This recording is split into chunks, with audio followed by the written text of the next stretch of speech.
اللہ تبارک و تعالیٰ فرماتے ہیں ان اللہ و ملائکتہ یصلون علی النبی یا ایھا الذین آمنوا صلوا علیہ وسلموا تسلیما.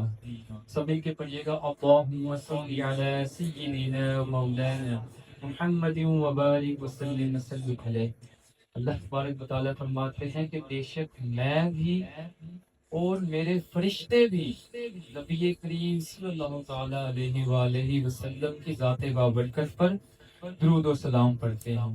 یا ایھا الذین آمنو، اے ایمان والو، تم بھی نبی کریم سرور کونین تاجدار مدینہ صلی اللہ تعالیٰ علیہ وآلہ وسلم کی ذات بابرکت پر درود و سلام کے نذرانے بھیجتے رہو.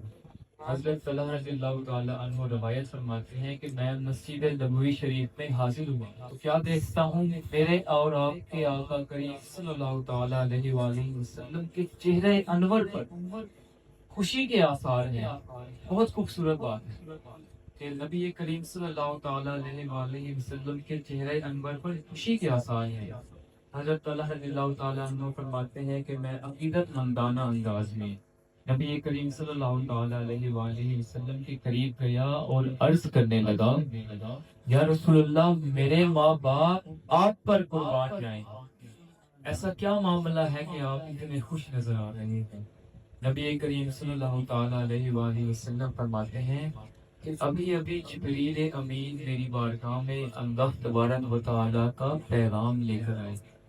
عرض کرنے لگے، اللہ تبارک و تعالیٰ فرماتے ہیں، اے نبی آپ فرما دیجیے. سبحان اللہ، اتنا مقام خالق کل فرماتے ہیں کہ اے نبی آپ فرما دیجیے کہ جب آپ کا امتی کوئی شخص ایک مرتبہ آپ کی ذات پر درود شریف پڑھے گا، میں رب اس کے نامہ اعمال میں 10 نیکیاں لکھ دوں گا، اس کے نامہ اعمال سے 10 گناہ مٹا دوں گا، اس کے 10 درجات بلند عطا فرما دوں گا.